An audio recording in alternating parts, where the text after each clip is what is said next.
binding knots of reactionary work by remembering the personality of Godhead. Therefore, who will not pay attention to his message? Purport: the contact of the spiritual spark with material elements creates a knot which must be cut if one wants to be liberated from the actions and reactions of work. Liberation means freedom from the cycle of reactionary work. This liberation automatically follows for one who constantly remembers the transcendental pastimes of the personality of Godhead. This is because all the activities of the Supreme Lord, are transcendental to the modes of material energy. They're all attractive spiritual activities, and therefore constant association with the spiritual activities of the Supreme Lord gradually spiritualizes the conditioned soul and ultimately severs the knot of material bondage. Liberation from material bondage is therefore a byproduct of devotional service. Attainment of spiritual knowledge is not sufficient to ensure liberation. Such knowledge must be overcoated with devotional service so that ultimately the devotional service alone predominates. Then liberation is made possible. Even the reactionary work of the workers can lead one to liberation when it is overcoated with devotional service. Coated with devotional services is called karma yoga. Similarly, empirical knowledge coated with devotional services is called jnana yoga. Pure bhakti yoga is independent of such karma and jnana because it alone can not only endow one with liberation from conditioned life, but also award one the transcendental loving service of the Lord. Therefore, any sensible man who is above the average man at the forefront of knowledge must constantly remember the personality of Godhead by hearing about him, by glorifying him, by remembering him, by worshiping him always without cessation. That is the perfect way of devotional service. The Gosvāmīs of Vṛndāvana, who were authorized by Sri Chaitanya Mahaprabhu to preach the bhakti cult, rigidly followed this rule and made immense literatures and transcendental science for our benefit. They have chalked out ways for all classes of men in terms of the different castes and orders of life in pursuance of the teachings of Srimad Bhagavata and similar other authoritative scriptures.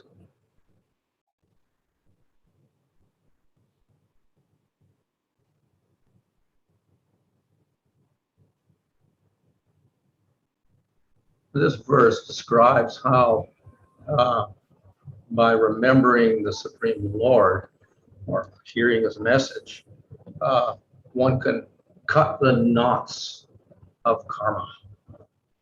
பரமபுருஷ பகவானையும் அவரது உன்னதமான லீலைகளையும் நினைவு கூறுவதன் மூலமாக ஒருவர் கர்மம் எனக்கூடிய முடிச்சை எவ்வாறு அறுக்கலாம் என்பதை இந்த ஸ்லோகம் விளக்குகிறது. We often speak of the bondage of karma. பொதுவாக கர்மம் எனும் முடிச்சை பற்றி நாம் பேசுகிறோம். That means we're tied up. அதாவது நாம் கட்டப்பட்டிருக்கிறோம். So here the word knot is used to mean the bondage of karma.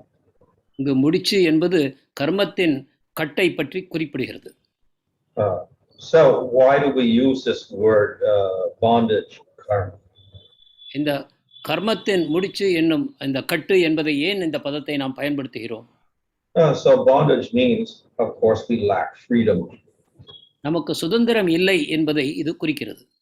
If a person goes to jail, he's in bondage and he cannot go outside and do things as he would by his free will. He has limits to his freedom. சிறையில் இருக்கக்கூடியவர் ஒரு கட்டுண்ட நிலையில் இருக்கிறார். ஏனென்றால் அவர் வெளியில் சுதந்திரமாக செல்ல முடியாது. அவர் நினைத்த செயல்களை செய்ய முடியாது. So the person in the material world is similar to the prisoner. He is limited in what he can do. பௌதிக உலகத்தில் இருக்கக்கூடிய ஒரு உயிர்வாழியும் கூட அந்த சிறைச்சாலையில் இருக்கும் கைதியைப் போலவே இருக்கிறார். அவரும் நினைத்ததை செய்ய முடியாது. However, the bondage in a prison is a little different from the bondage in the material world. ஆனால் சிறையில் இருக்கக்கூடிய கட்டு பௌதிக உலகத்தின் கட்டிலிருந்து சிறிது மாறுபடுகிறது. The bondage in the material world goes on birth after birth. பௌதிக உலகத்தில் இருக்கக்கூடிய கட்டுண்ட நிலை பிறவிதோறும் தொடர்கிறது. And it is described as anadi, no beginning. அது அனாதி என்று கூறப்படுகிறது, அதாவது அதற்கு தொடக்கம் இல்லை. And it can have no end also. அதற்கு இறுதியும் இல்லாமல் இருக்கலாம். So the bondage in the prison will have an end. சிறைச்சாலையில் இருக்கக்கூடிய கட்டுண்ட நிலையோ தற்காலிகமாகத்தான் இருக்கிறது. After you served your crime and whatever, then you get out of jail. நாம் தவறுக்குண்டான தண்டனை காலம் முடிந்ததும் நாம் சிறையிலிருந்து வெளியில் வரலாம். Or if you have a life sentence, you spend your life in jail. After you die, then you get another body and you're not in jail. ஆயுள் தண்டனை பெற்றாலும் கூட நம் ஆயுட்காலம் வரைக்கும் சிறையிலிருந்து அதற்கு பிறகு நாம் விடுபட்டு வேறு பிறவி எடுக்கிறோம். So the bondage in the material world is different because birth after birth, you're still in bondage. ஆனால் பௌதிக உலகத்தில் இருக்கக்கூடிய கட்டோ பிறவி தோறும் தொடர்கிறது. ஒவ்வொரு பிறவியிலும் நாம் கட்டுண்ட நிலையிலேயே இருக்கிறோம். But it does not look like the prison bondage. ஆனால் அது சிறைச்சாலையில் இருக்கக்கூடிய கட்டை போல நமக்கு தோன்றவில்லை. Some types of bondage in the material world you can enjoy very nicely. பௌதிக உலகத்தில் இருக்கக்கூடிய கட்டுண்ட நிலையில் கூட சில சமயம் நாம் இன்பத்தை அனுபவிக்க முடிகிறது. You can go to Svargaloka. That does not look like a prison. சொர்க்கலோகத்துக்கு கூட நாம் போகலாம், அது சிறைச்சாலை போலவே இல்லை. Nevertheless, the scriptures tell us everywhere in the material world, the Brahmaloka is also a prison. ஆனால் சாஸ்திரங்கள் நமக்கு கூறுகின்றன, இந்த பௌதிக உலகத்தில் பிரம்மலோகம் வரைக்கும் சென்றாலும் கூட அனைத்தும் சிறைச்சாலை தான் என்று கூறுகின்றன. And that is because whether one is on Earth planet, or Svargaloka, or Brahmaloka, we are always subject to the law of karma for future lifetimes, and we must get another body. ஏனென்றால் நாம் பூமியிலோ ஸ்வர்கலோகத்திலோ பிரம்மலோகத்திலோ எங்கிருந்தாலும் கூட நாம் கர்மா என்னும் கட்டுக்குள் அகப்பட்டுத்தான் இருக்கிறோம். எனவே நம்முடைய ஆயுட்காலம் முடியும், நாம் மீண்டும் பிறவிகள் எடுக்க வேண்டும், அந்த கர்மம் நம்முடன் தொடரும். So for the whole period of the universe, we keep giving birth after birth, and it's all bondage. இவ்வாறு இந்த பௌதிக உலகத்தில் ஒருவர் வந்ததுக்கு பிறகு அடுத்தடுத்து பிறவிகள் எடுக்கிறார், அனைத்தும் ஒரு கட்டுண்ட நிலையே ஆகும். Of course, we can argue, well, if we're enjoying very nicely, we can use our free will. Why is it called bondage? நாம் இதை மறுத்து கூறலாம். எனக்கு சுதந்திரம் இருக்கிறது, நான் இங்கு பலவிதமான இன்பங்களையும் என்னால் அனுபவிக்க முடிகிறது, இதை எவ்வாறு கட்டுண்ட நிலை என்று கூறுகிறீர்கள்? So it is just like a prison house. Some prisoners, they don't have too many rules to follow. Some prisoners, they're put in solitary confinement and they cannot do anything hardly. இந்த விதத்தில் இது சிறைச்சாலையை ஒத்திருக்கிறது. சிறைச்சாலையில் கூட சில கைதிகளுக்கு அதிகமான சுதந்திரம் தரப்படுகிறது, அவர்களுடைய கட்டுக்கள் குறைவாக இருக்கின்றன. சில கைதிகள் தனிமைச் சிறையில் வைக்கப்படுகிறார்கள், அவருக்கு சுதந்திரம் என்பதே இல்லாமல் போகிறது. So some people in the material world have more limitation, some have less limitation. பௌதிக உலகத்திலும் கூட நாம் காணலாம், சிலருக்கு அதிகமான வரையறைகள் இருக்கின்றன, சிலருக்கு இல்லை. So plants have more limitation, animals a little less limitation, and human beings less limitation. தாவரங்களுக்கு மிக அதிகமான வரையறைகளும் விலங்குகளுக்கு அதைவிட குறைவாகவும் மனிதர்களுக்கு அதையும் விட குறைவாகவும் கட்டுகள் அமைந்திருக்கின்றன. Those who are in Tamagod are more limited than the humans in Rajagun, and the humans in Rajagun have more limitations than the people in Sattvagun. அதே போல தமோ குணத்தில் இருக்கக்கூடிய மனிதர்களுக்கு அதிகமான வரையறைகள், அதைவிட குறைவாக ரஜோகுணத்திலும் அதைவிடவும் குறைவாக சத்துவகுணத்திலும் வரையறைகள் காணப்படுகின்றன. But nevertheless, everybody is subject to the law of karma. எப்படி இருப்பினும் அனைவரும் கர்மத்தின் சட்டங்களுக்கு கட்டுப்பட்டவர்களே. However, the human birth also provides the opportunity of destroying all the karma. ஆனால் மனித பிறவி நமக்கு ஒரு வாய்ப்பளிக்கிறது நாம் கர்மம் அனைத்தையும் அழிப்பதற்கு. In other words, this provides the opportunity for the jiva to get out of the prison. அதாவது இந்த மனித பிறவி இந்த சிறைச்சாலையிலிருந்து வெளிப்படுவதற்கு உயிர்வாழிக்கு ஒரு வாய்ப்பளிக்கிறது. And if we don't take advantage, of course, we've wasted our life. நாம் இந்த மனித பிறவியை சரியாக பயன்படுத்தாவிட்டால் நாம் இந்த வாழ்க்கையை வீணடிக்கிறோம். As long as we're in prison, we can never be happy. சிறைச்சாலையில் இருக்கும் வரைக்கும் நாம் சந்தோஷமாக இருக்க வாய்ப்பில்லை. So once we're out of the prison, there's no more limit of birth and death, etc. இந்த சிறைச்சாலையிலிருந்து வெளியில் வந்த பிறகு ஜனனம் மரணம் போன்ற துன்பங்களுக்கு அழிவு முடிந்து போகின்றன. And there is a condition, however, to get that freedom. ஆனால் அந்த சுதந்திரத்தை பெறுவதற்கு ஒரு நிபந்தனை இருக்கிறது. And the condition is that we volunteer to follow the order of the Lord. அந்த நிபந்தனையாவது நாம் பரமபுருஷ பகவானுடைய ஆணைகளுக்கு கீழ்ப்படிந்து நடக்க ஒத்துக்கொள்ள வேண்டும். When we do that and we surrender to the Lord, then we are free. இதன் மூலமாக பகவானிடம் நாம் சரணாகதி செய்யும் பொழுது நாம் சுதந்திரம் பெறுகிறோம். And as long as we don't surrender, then we're still in bondage in this material world. சரணாகதி செய்யாத வரை இந்த பௌதிக உலகத்தின் கட்டுக்களிலேயே நாம் மாட்டிக்கொண்டு இருக்க வேண்டும்.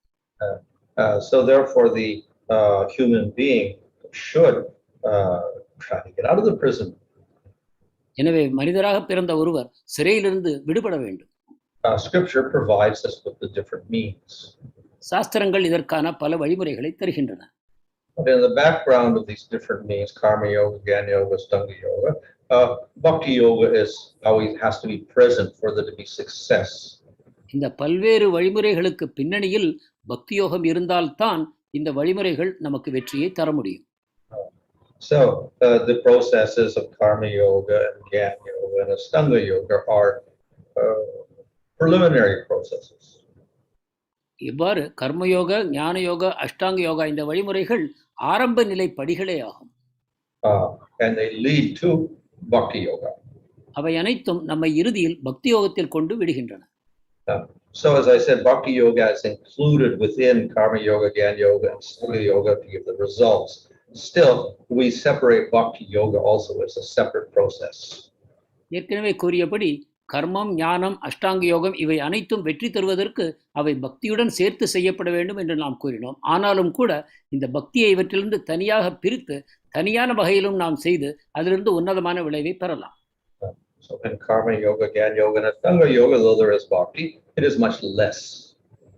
ஆனால் கர்மயோகம், ஞான யோகம், அஷ்டாங்க யோகம் இவற்றில் நாம் பார்ப்போம், ஆனால் பக்தியின் பங்கு மிகவும் குறைவு. And in bhakti yoga, it is the major process. பக்தி யோகத்தில் பார்ப்போமானால் பக்தி தான் முக்கியமான வழிமுறையாக அமைகிறது. And this is combined with a clear understanding of the goal of prema. மேலும் நம்முடைய லட்சியம் பிரேமம் என்னும் கருத்து அங்கு முழுமையாக நமக்கு புலப்படுகிறது. And we follow the direct angas of bhakti. அப்பொழுது நாம் பக்தியின் நேரடியான அங்கங்களை பின்பற்றி செயல்படுகிறோம். So these are the most powerful means by which we can get out of the material world. இவைதான் பௌதிக உலகத்திலிருந்து விடுபடுவதற்கு மிக சக்தி வாய்ந்த வழிமுறைகளாகும். However, getting out of the material world is not the goal of bhakti. ஆனாலும் பௌதிக உலகத்திலிருந்து விடுபடுவது மட்டும் பக்தியின் லட்சியம் அல்ல. That is the goal for the jnanis and the yogis. ஞானிகளுக்கும் யோகிகளுக்கும் அதுதான் லட்சியமாக அமைகிறது. But the devotee, he achieves destruction of karma as mentioned in this verse, but that's not his goal. பக்தி யோகிக்கும் கூட அவனுடைய கர்மம் முழுவதும் அழிந்து போகிறது, ஆனால் அது அவனுடைய லட்சியம் அல்ல. So then in the purport, Prabhupada mentions that the liberation or destruction of karma is a byproduct of bhakti. பொழிப்புரையில் Srila பிரபுபாதர் குறிப்பிடுகிறார், இந்த கர்மம் அழிந்து போவது பக்தி செயலின் ஒரு துணையாக ஏற்படக்கூடிய விளைவு, இதுதான் முக்கிய விளைவு அல்ல, ஒரு பக்க விளைவாகும் என்று கூறுகிறார். So byproduct means that it's not the real goal. பக்க விளைவு என்று கூறும்பொழுது அது முக்கிய விளைவு அல்ல என்பதை நாம் அறிய வேண்டும். We're striving for something else, and we also get liberation as an accompanying result. நாம் வேறு ஏதோ ஒரு விளைவுக்காக முயற்சி செய்து கொண்டிருக்கிறோம், அதே சமயத்தில் இந்த பக்க விளைவும் அதனுடன் சேர்த்து நமக்கு கிடைக்கிறது. So the goal of the devotee is prema. பக்தருடைய நோக்கம் பிரேமையே ஆகும். And liberation is something that is automatically achieved. விடுதலை அவருக்கு இயல்பாகவே சித்திக்கிறது. And when one gets prema, and then one goes to the spiritual world, one is out of the material world. பிரேமை ஒருவருக்கு கிடைத்த பிறகு அவர் ஆன்மீக உலகத்தை சென்று அடைகிறார், பௌதிக உலகத்தை விட்டு விடுகிறார். So in that sense, it's a byproduct. இவ்விதமாக அது ஒரு பக்க விளைவுதான். However, in this material world, many people are a little bit short-sighted. ஆனால் பௌதிக உலகத்தில் மக்களுக்கு நீண்ட பார்வை இல்லாமல் இருக்கிறார்கள். It is difficult for them to focus on prema. அவர்களுக்கு பிரேமையில் தங்கள் கவனத்தை குவிப்பதற்கு சிரமமாக இருக்கிறது. Short-term goal is let us destroy this karma. அவர்களுடைய குறுகிய நோக்கு இந்த கர்மத்தை எப்படியாவது ஒழிக்க வேண்டும் என்றும் இலக்கையே அவர்களுக்கு காட்டுகிறது. Thus we see in the scriptures and in the Bhagavatam also this reward. You get free from your karma, you get free from your suffering, you get liberation. சாஸ்திரங்களிலும் Srimad பாகவதத்திலும் கூட நாம் காண்கிறோம், நீங்கள் கர்மத்திலிருந்தும் பாவங்களிலிருந்தும் விடுபட்டு விடுதலை அடைவீர்கள், முக்தி அடைவீர்கள் என்று அவை கூறுகின்றன. But for the devotee, this is not the goal. ஆனால் பக்தருக்கு இது அவருடைய லட்சியம் அல்ல. Of course, among the purusharthas we have artha, dharma, kama and moksha. புருஷார்த்தங்களுக்குள் நாம் இந்த 4 விஷயங்களை கூறுகிறோம், தர்ம, அர்த்த, காம, மோட்சம் என்று. So artha, dharma and kama keep us in the material world. இந்த தர்ம, அர்த்த, காமங்கள் நம்மை பௌதிக உலகிலேயே வைத்திருக்கின்றன. And then moksha means we get out of the material world. மோட்சம் என்பது இந்த பௌதிக உலகத்திலிருந்து விடுபட்டு வெளியில் செல்வது. So these are the 4 goals which people commonly strive for in the material world. பௌதிக உலகத்தில் இருக்கக்கூடிய மக்கள் பொதுவாக இந்த 4 புருஷார்த்தங்களுக்காகத்தான் முயற்சி செய்கிறார்கள். But as Lord Chaitanya has pointed out, the 5th goal is the most important. That's not mentioned at all. That is prema. ஆனால் சைத்தன்ய மகாபிரபு ஒரு 5வது லட்சியத்தை நமக்கு காட்டுகிறார். அது இந்த 4க்குள் அடங்கவில்லை. அதுதான் பிரேமை. So it is something a little bit rare. என்றால் அது மிகவும் அபூர்வமானது என்று புரிந்து கொள்ள வேண்டும். People can think of moksha. So, oh yes, that's our goal finally. But they will never say it's prema is our goal. It's more rare. பொதுவாக நாம் பார்ப்போமானால் மோட்சம் எங்களுடைய லட்சியம் என்று பலரும் கூறுவார்கள். ஆனால் பிரேமைதான் என்னுடைய லட்சியம் என்று கூறக்கூடியவர்கள் மிகவும் அபூர்வம். Yeah, that is the final conclusion of scripture. The goal is not just liberation. The goal is prema. இதுதான் சாஸ்திரங்களின் இறுதி தீர்மானம். நம்முடைய லட்சியம் விடுதலை அல்ல, பிரேமைதான். But we have to read scripture very carefully in order to come to that conclusion. ஆனால் சாஸ்திரங்களை மிக கவனமாக படித்தால்தான் இந்த தீர்மானத்துக்கு நாம் வர முடியும். Of course, if we look in the Srimad Bhagavata, we'll see this is very clear. ஆனால் பாகவதத்தில் பார்ப்போமானால் இது தெளிவாக இருக்கிறது. And though in a verse like this it talks about cutting the knots of karma, etc., and getting liberation, in many places we have descriptions of how the devotees regard liberation as insignificant.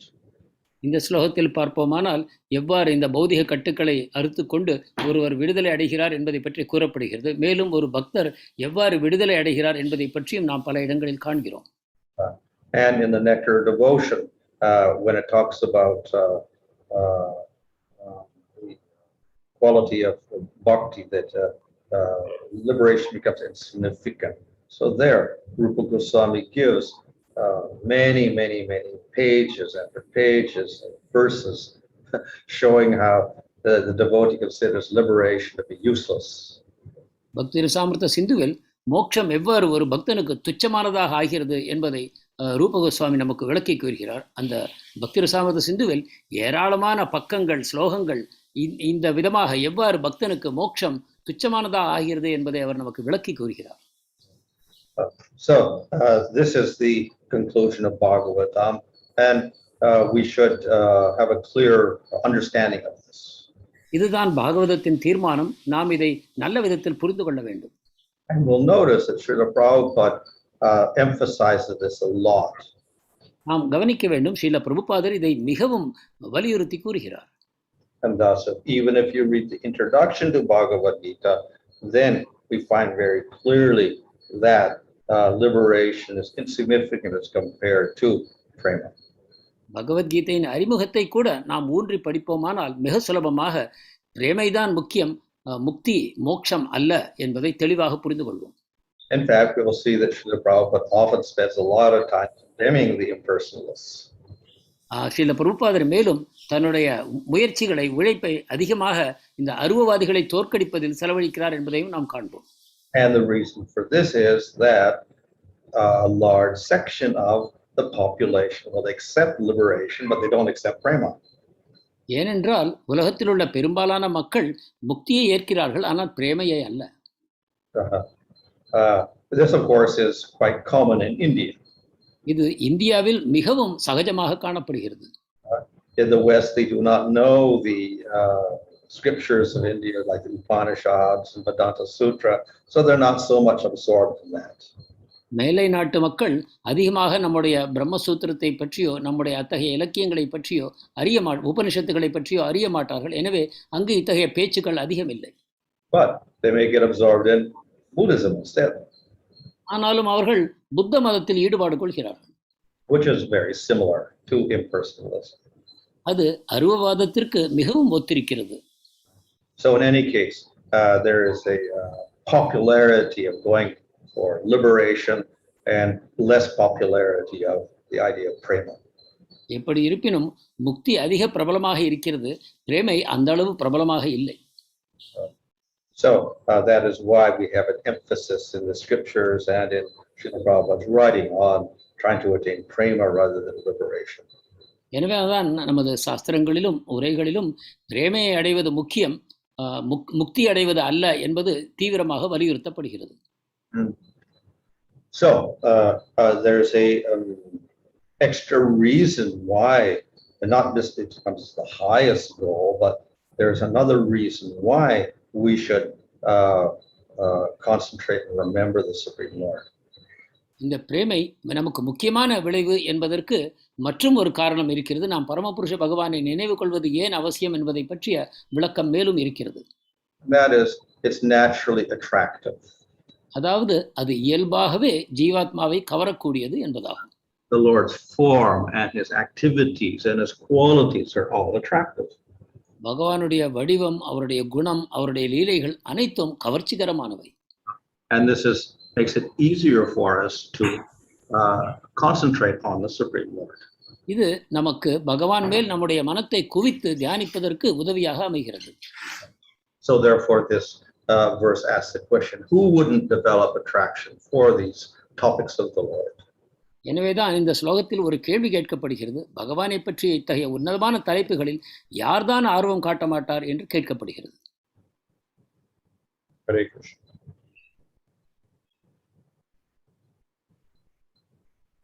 Thank you very much, Maharaj. So we'll go for the questions. Devotees can put their questions in the chat box.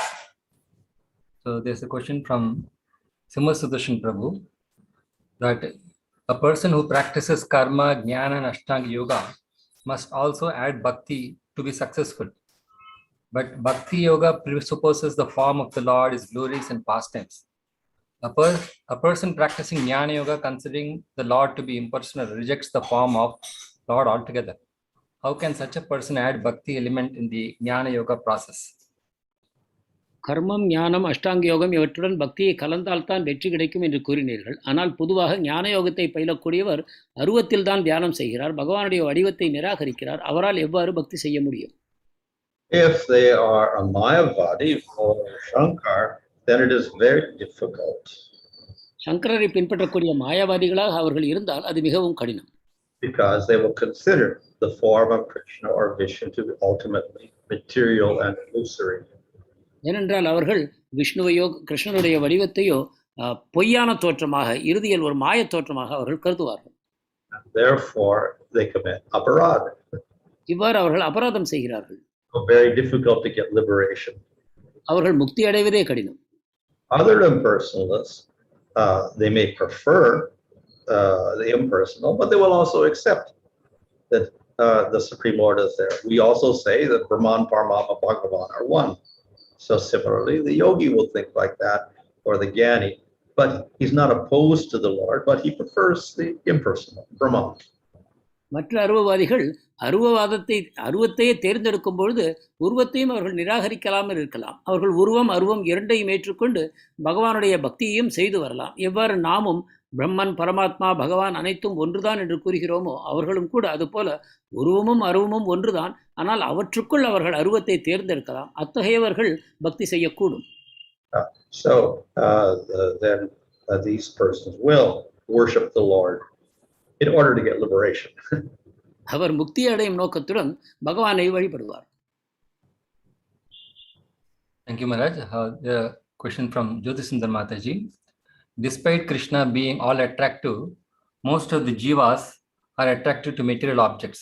That is one question. Another question is, what type of liberation do the karma yogis attain? கிருஷ்ணர் மிகவும் கவர்ச்சிகரமாக இருந்த பொழுதிலும் ஜீவன்கள் பொதுவாக பௌதிக பொருட்களிலேயே கவரப்படுகிறார்கள். அடுத்த கேள்வி, கர்மயோகத்தின் மூலமாக அடையும் லட்சியம் என்ன?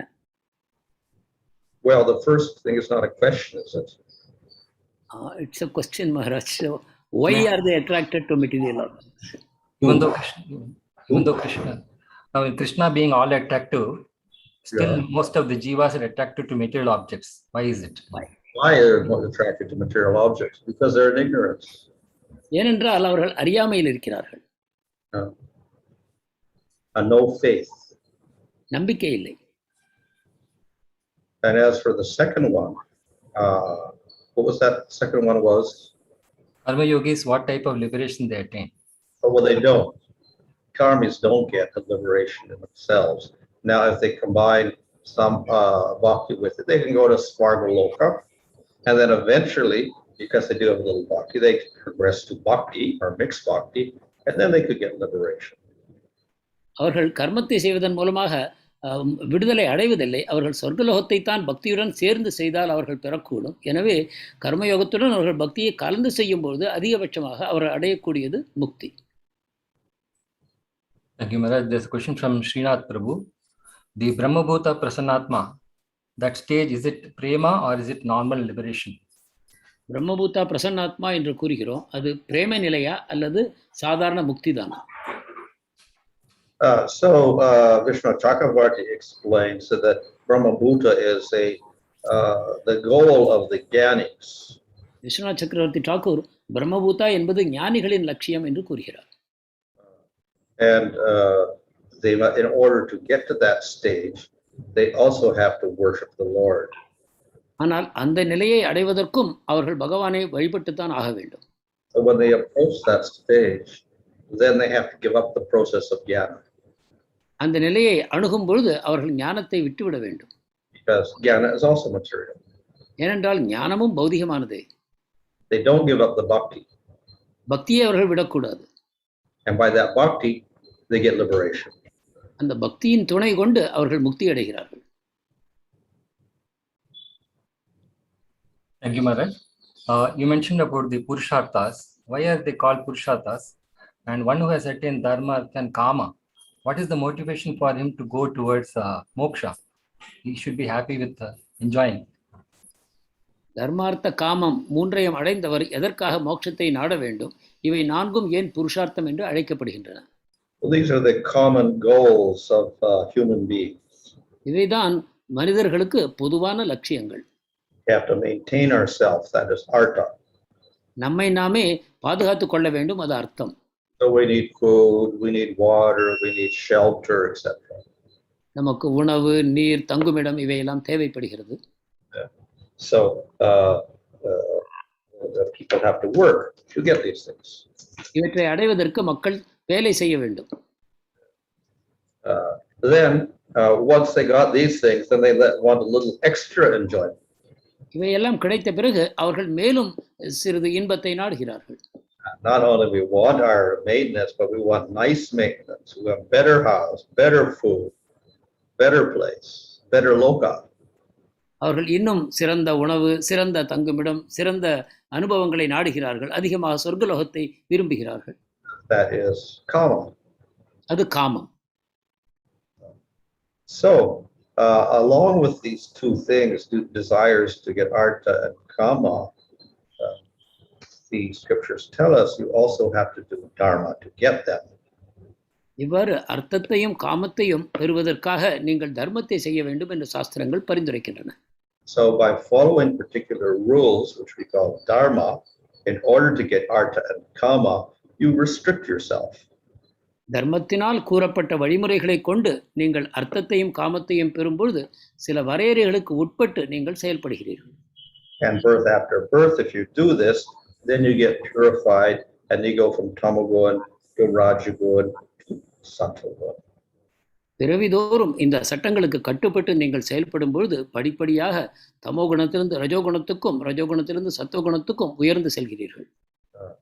So, if you're in Sattva Guna, then you will choose to do the Dharma, not to get Artha and Kama, but simply because it is the proper thing to do. We're following scripture. So this is Nishkama.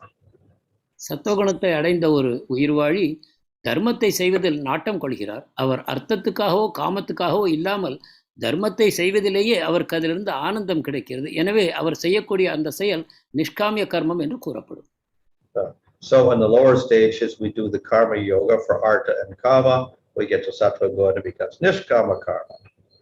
தாழ்ந்த நிலையில் நாம் அர்த்தத்துக்கும் காமத்துக்காகவும் நம் செயல்களை செய்து வருகிறோம், அது கர்மயோகம். உயர்ந்த நிலையில் நிஷ்காமிய கர்மமாக அது எந்த நோக்கமும் இல்லாமல் செய்யப்படுகிறது. But when one is in Sattva Guna, then one begins to understand one is not the body. மேலும் சத்வகுணத்தில் இருக்கக்கூடிய ஒருவர் நான் இந்த சரீரம் அல்ல எனும் ஞானத்தை பெற ஆரம்பிக்கிறார். We also have faith in scripture. சாஸ்திரத்தில் நம்பிக்கையும் உண்டாகிறது. So the scripture tells us, yes, we're not the body, we're Atma, goal is liberation. சாஸ்திரங்களும் கூறுகின்றன நாம் சரீரம் அல்ல, நாம் ஆத்மா ஆவோம், நம்முடைய லட்சியம் விடுதலை என்று. So those in Sattva Guna therefore strive for liberation, moksha. எனவே சத்துவகுணத்தில் இருக்கக்கூடியவர்கள் மோட்சத்தை நாடுகிறார்கள். Thank you, Maharaj. Since we say that prema is the fifth goal, can we say one has to go through the fourth goal to attain the fifth goal? That is, he has to be liberated to come to the platform of bhakti. பிரேமை ஐந்தாவது லட்சியம் என்று கூறும்பொழுது அவர் முதல் 4ஐ கடந்துதான் அங்கு செல்ல வேண்டுமா? So that's why we have these processes, karma yoga, jnana yoga, ashtanga yoga, and then bhakti yoga. அதற்காகத்தான் நமக்கு கர்ம ஞான அஷ்டாங்க யோகம் இறுதியில் பக்தி யோகம் என்று அமைக்கப்பட்டிருக்கிறது. However, there's also another way. ஆனாலும் மற்றொரு வழி இருக்கிறது. And that is because bhakti is independent. அது ஏனென்றால் பக்தியானது சுதந்திரமான பாதையாகும். So it doesn't depend on doing karma yoga or jnana yoga or ashtanga yoga first.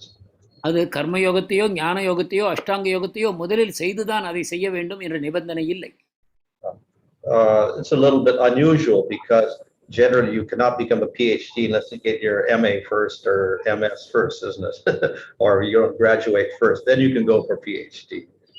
இது ஒரு விதத்தில் அசாதாரணமான நிலைதான். பொதுவாக நாம் பட்டம் பெற்று முதுகலை பட்டம் பெற்று அதற்கு பிறகுதான் நாம் PhDக்கு செல்ல வேண்டும். ஆனால் இது வித்தியாசமாக இருக்கிறது. But bhakti is independent. It doesn't depend on these other processes at all. ஆனால் பக்தி சுதந்திரமாக செயல்படுகிறது. இதர வழிமுறைகளை அது சார்ந்தில்லை. Though it is the goal of the other processes, it can be practiced without doing the other processes. இதர வழிமுறைகளை செய்ய தேவையில்லை, அவற்றை செய்யாமலேயே ஒரு பக்தியை செய்ய முடியும். So therefore, without having to do karma yoga, jnana yoga, ashtanga yoga, you can also start bhakti yoga. எனவே கர்மயோகம் ஞான யோகம் அஷ்டாங்க யோகம் இவற்றை செய்யாமலேயே ஒரு பக்தி யோகத்தை செய்ய ஆரம்பிக்கலாம். But you need one special qualification. ஆனால் ஒரு விசேஷமான தகுதி தேவைப்படுகிறது. That is faith, shraddha. அதுதான் நம்பிக்கை, ஸ்ரத்தை. If you have faith in the Lord, faith in the bhakti scriptures, then you can practice and you can advance, no matter what guna or whatever. பகவானில் நம்பிக்கை வேண்டும், சாஸ்திரங்களில் நம்பிக்கை வேண்டும். இவை இருந்தால் போதும். நீங்கள் எந்த குணத்தில் இருக்கிறீர்கள் என்பது கூட கேள்வி இல்லை. நீங்கள் முன்னேற்றம் அடையலாம். Thank you, Maharaj. When we say that bhakti is different from the other yoga process, why are these other processes also called yoga? What is the yoga element in them? Is it the bhakti that makes it called yoga? பக்தி இதர யோகங்கள் விழுந்த வித்தியாசமானது என்பதை அறிந்தோம். ஆனால் இதர யோகங்களுக்கும் ஏன் அந்த யோகம் என்ற விகுதி இருக்கிறது? So we can say that, of course, yoga also simply means a process, a method. யோகம் என்பது ஒரு வழிமுறை என்ற விதத்தில் நாம் எடுத்துக்கொள்ளலாம்.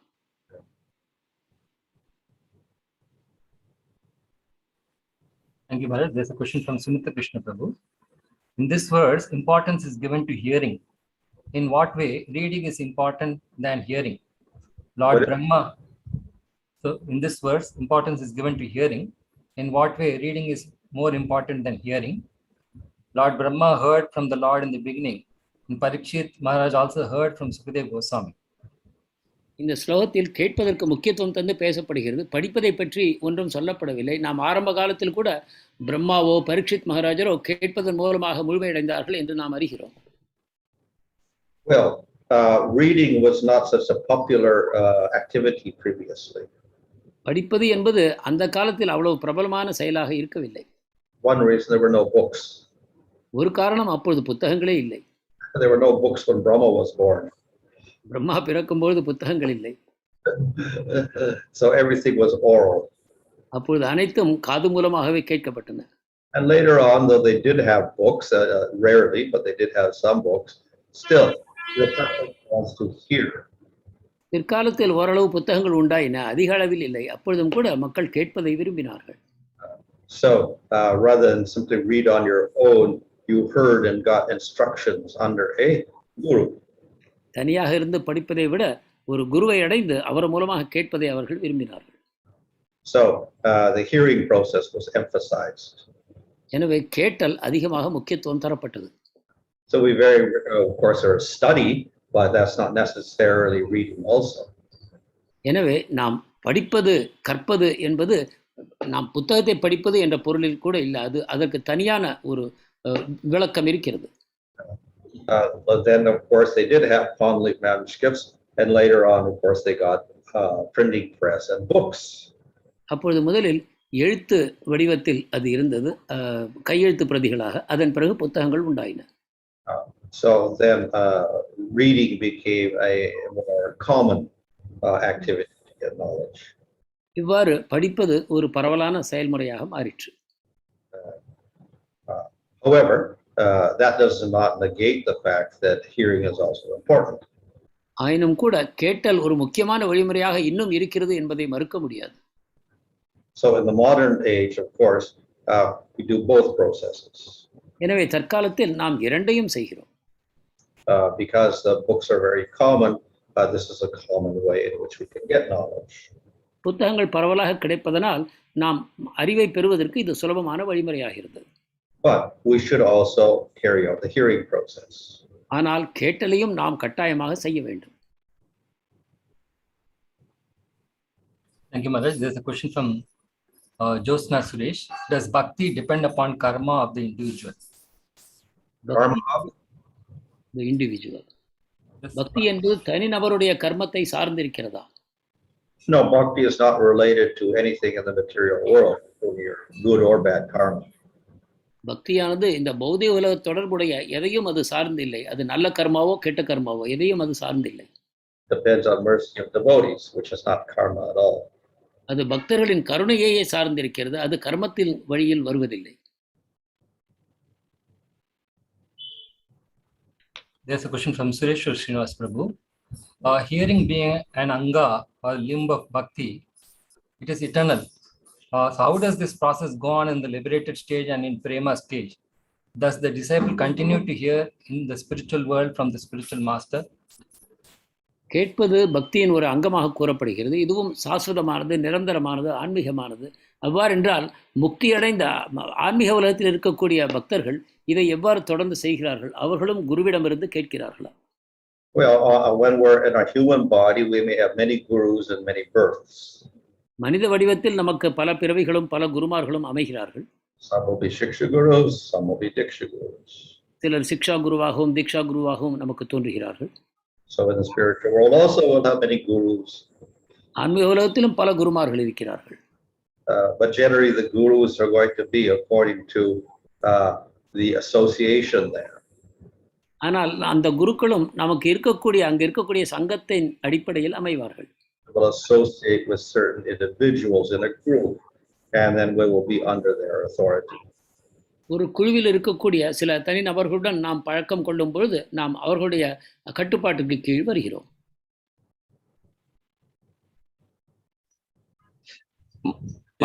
Maharaj, in that way, is the discipleship eternal? Yeah, well, which one? many disciples. எனவே ஆன்மீக உலகத்தில் சிஷ்யர் என்னும் தன்மையும் நிரந்தரமானதா என்பதற்கு ஆமாம், பல சிஷ்யர்கள் இருக்கிறார்கள். Since it's a spiritual relation, yes, it's eternal, but they could have many other relationships also. அந்த ஆன்மீக விதமான உறவும் நிரந்தரமானதுதான். அதை தவிரவும் பல உறவுகள் இருக்கின்றன. The ultimate guru is Krishna. Maharaj, Ultimate guru is Krishna. இறுதியில் அனைவருக்கும் குரு கிருஷ்ணர் தான். There's a question from Simha Sudarshan Prabhu. If a person never had any Agnata Sukriti, can he or she get bhakti? அஜ்ஞாத சுக்கிருதி இல்லாத ஒரு நபருக்கு பக்தி கிடைக்க முடியுமா? Well, difficult, but by the unprecedented mercy of a great devotee, sometimes it can happen. அது கடினம்தான். ஆனாலும் கூட அசாதாரணமான ஒரு பக்தருடைய கருணை கிடைக்கும் பொழுது அது சாத்தியமாகும். Thank you, Maharaj. In this purport, it was mentioned about the Gosvāmī literatures.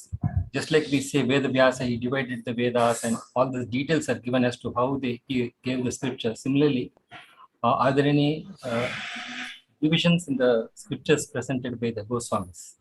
Can we say clearly that this is the division? வேதங்கள் பலவாக பிரிக்கப்பட்டிருப்பதைப் போல கோஸ்வாமிகளின் இலக்கியங்களிலும் பிரிவுகள் உள்ளனவா?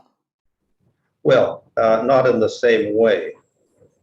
வேதங்களை போன்று அல்ல. Because mainly the Gosvāmīs concentrated on the Bhagavata. கோஸ்வாமிகள் அதிகமாக பாகவதத்தில் கவனம் செலுத்தினார்கள். And then they wrote commentaries. அதற்கு உரைகள் எழுதினார்கள். So we could classify their work as commentaries, original works, poetic works, philosophical works, and poetic works.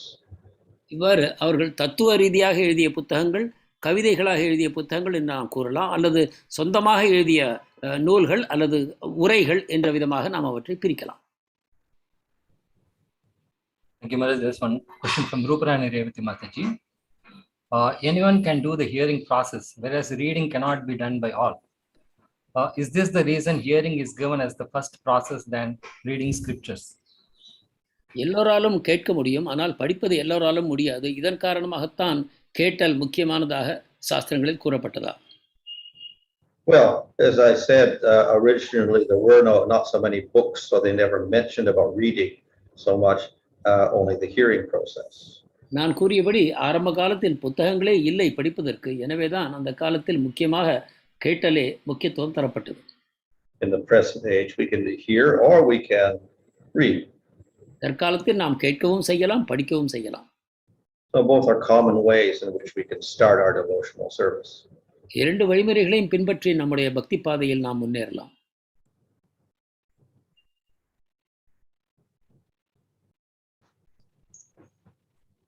Thank you, Maharaj. One last question. Some people are getting devotees mercy, whereas some people don't get. Is there any specific reason?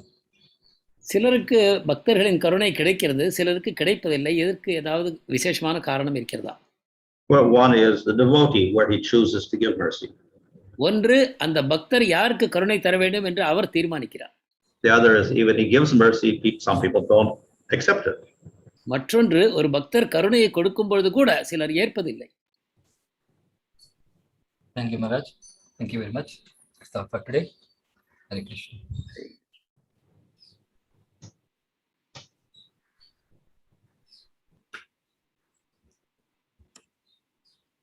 Hare Krishna, dear devotees.